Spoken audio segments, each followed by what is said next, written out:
Hello guys, कैसे हो आप सब लोग। उम्मीद करता हूँ कि आप सब लोग ठीक होंगे। मैं हूँ आपका विशाल पवार और फिर से एक बार स्वागत है आपका आपके YouTube channel doctor diaries by Vishal में।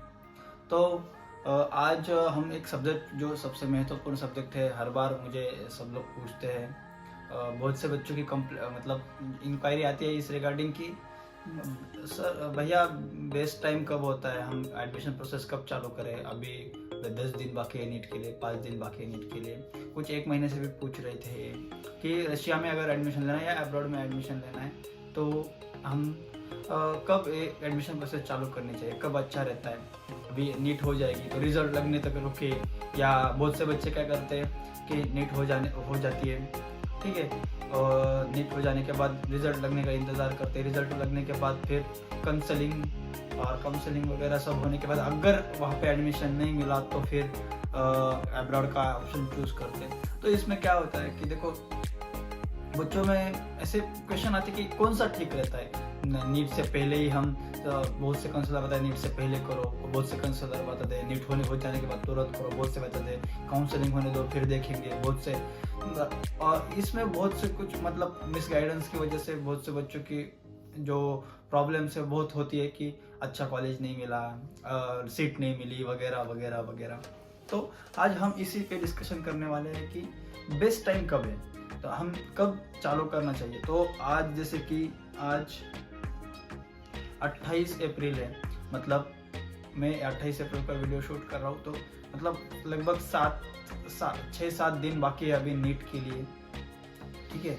तो कब कब करना चाहिए एडमिशन प्रोसेस चालू, एक क्वेश्चन आ रहा है सबके मन में। तो मैं सजेस्ट करूँगा कि जैसे कि जितना जल्दी हो सके उतना जल्दी एडमिशन प्रोसेस चालू करना चाहिए। सीट जो बुक करने के लिए होती है, फीस जो होती है वो 5 या 10 हज़ार होती है, वो दे के सीट बुक करना होता है। जब आपका एडमिशन लेटर वगैरह सब आ जाएगा तो आने से लगभग 15-20 दिन पहले आपको पूरी फी पे करनी होती है, तब तक आपको पूरी फी पे नहीं करनी होती है।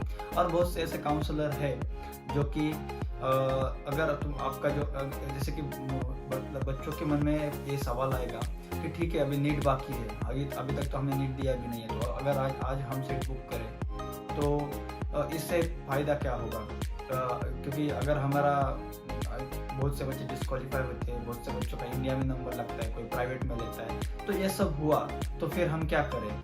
तो इसके लिए मैं बताता हूँ कि बहुत से जो काउंसलर है, अगर ऐसी सिचुएशन आए तो रिफंड, जो सीट बुकिंग का चार्जेस जो होता है, रजिस्ट्रेशन चार्जेस, वो रिफंड कर देते हैं और रिफंडेबल चार्जेस होता है, ठीक है। तो अगर आप आज भी मतलब नीट से पहले भी अगर आप सीट बुक कर रहे हो तो उसमें कोई परेशानी वाली बात नहीं है।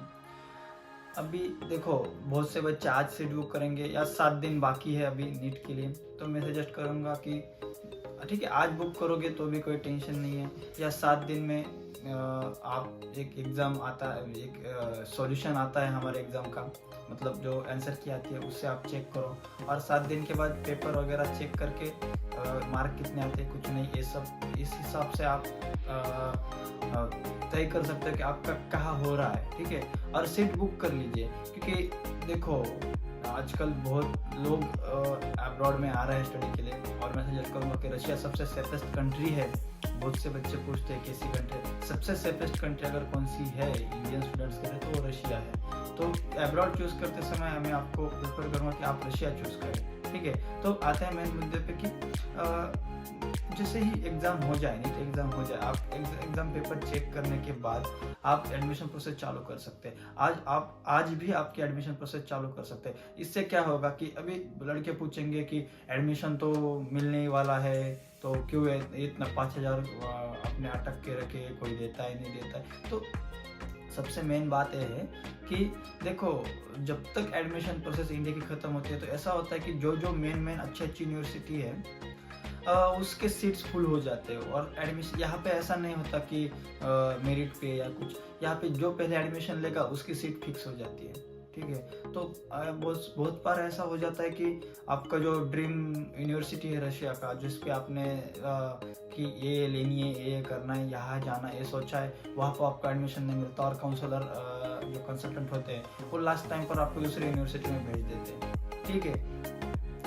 तो ये बातें होती रहती है। तो मैं सजेस्ट करूँगा कि आप और अगर बातें की जाए तो फर्स्ट राउंड में मतलब जितना जल्दी लेंगे तो आपको फर्स्ट बैच में रशिया में भेजा जाएगा। अगर सेकंड बैच में गए तो फर्स्ट बैच में आए तो आपको आपका जो यहाँ पे हॉस्टल होते हैं कि कौन सा हॉस्टल लेना है, रूममेट कौन लेना है, ये सब चूज़ करने की, रूम कौन सी लेनी है, ये सब चूज़ करने, 2 सीटर 3 सीटर ये चूज़ करने का आपका मौका मिलता है। नहीं तो बाद में क्या होता है, अगर आप लेट आए, सेकंड बैच में आए, तो जो रूम खाली होती है, जो रूममेट का, जैसे किसी को रूममेट नहीं होता, कोई सीनियर का रूममेट चेंज किया गया, किसी ने रूम चेंज किया हो, उसकी रूम खाली हो, तो आपको शायद सीनियर के साथ रहना पड़े। आपको 2 सीटर में रहना है लेकिन आपको 3 सीटर में एडजस्ट करना पड़े।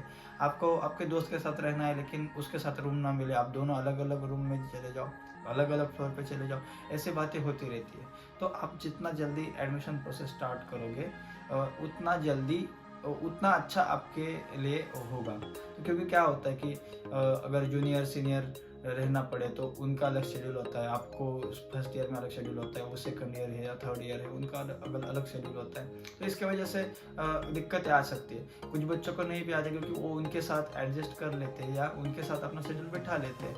लेकिन जैसे कि यहाँ आने के बाद फर्स्ट आपका दोस्त अपने दोस्त के साथ आया, आपको तय कर लिया कि मैं इस कंसल्टेंसी से आया हूँ तो मेरे साथ ये आया है तो मैं इसके साथ रहूँगा, और यहाँ आने के बाद ये पता चलता है कि इसे दोनों के लिए रूम खाली है ही नहीं, मैं 3 जनों के साथ मैं नहीं रह सकता। मैंने यूट्यूब पे वीडियो देखा है, यहाँ पे 2 सीटर रूम लूँगा, लेकिन यहाँ पे आके पता चलता है कि 2 सीटर रूम खाली ही नहीं है। तो ये प्रॉब्लम्स आते रहते हैं। तो ये प्रॉब्लम से बचने के लिए मैं सजेस्ट करूँगा कि आप जितना जल्दी हो सके उतना जल्दी एडमिशन प्रोसेस स्टार्ट करवा लीजिए। उससे क्या होगा कि इसके और फायदे क्या बताओ तो, जैसे कि बहुत से लोगों को लोन लेना होता है, तो लोन के लिए सबसे मेन कागज जो लगता है तो वो लगता है यूनिवर्सिटी का इनविटेशन लेटर जो होता है। तो इनविटेशन लेटर कब निकलेगा, जब आप सीट बुक करेंगे तो तभी आपका इनविटेशन लेटर आएगा, उससे पहले नहीं आएगा। और अगर यहाँ आने से पहले आप इनविटेशन लेटर निकाल रहे हो और अप्लाई कर दे रहे हो तो चांसेस ज़्यादा होते हैं कि आपका जल्द से जल्द यहाँ आने से पहले या यहाँ आने के 1-2 महीने बाद आपका लोन अप्रूव हो जाएगा, ठीक है। लेकिन अगर आप अपने लेट एडमिशन करवाया, बाद में लेट एडमिशन लेटर आया, बाद में अपने लेट प्रोसीजर चालू की लोन की, तो पहला सेमेस्टर ऐसे ही निकल गया, आपको एडजस्ट करके पैसा भरना पड़ा। ये भी प्रॉब्लम बहुत बच्चों के साथ आते हैं। बाद में मैंने जैसा बताया कि यूनिवर्सिटी जो जैसे कि 100, 150, 200 ऐसा यूनिवर्सिटी के सीट होते हैं, और वो यूनिवर्सिटी के सीट फुल हो जाते हैं, यूनिवर्सिटी एडमिशन क्लोज कर देते हैं। तो ऐसा होता है। हाँ, बहुत से बच्चों के साथ हुआ है कि पिछली बार XYZ यूनिवर्सिटी के साथ लेना था, मेरा ये ड्रीम कॉलेज था, लेकिन उसका एडमिशन फुल होने के वजह से उनको ना चाहते हुए भी किसी और यूनिवर्सिटी में जाना पड़ा। फिर वहाँ जाके उसके दोस्त सारे उधर गए, मैं अकेला इधर गया, वगैरह वगैरह, ऐसे बहुत से प्रॉब्लम आते हैं। तो मैं सजेस्ट करूँगा कि आप जल्द से जल्द एडमिशन प्रोसेस चालू कर दीजिए, क्योंकि रजिस्ट्रेशन फी रिफंडेबल होती है, ठीक है। तो आपके अभी नीट नज़दीक आ रहा है तो मैं सबको नीट के लिए शुभकामनाएं देता हूँ। और अगला वीडियो में कंसल्टेंट जो होता है कि बहुत से बच्चों की प्रॉब्लम होती है, कंसल्टेंट कैसा चूज़ करें, एजेंट कैसे चूज़ करें, तो उस पर वीडियो बना रहा हूँ। तो कुछ दिनों में उस पर भी वीडियो आ जाएगी। तो जो आपका ये डाउट है, वो अगर आपको और भी कुछ डाउट हो तो डिस्क्रिप्शन में मेरा नंबर है, तो आप उस पर व्हाट्सअप मैसेज कर सकते हैं। वीडियो देखने के लिए धन्यवाद।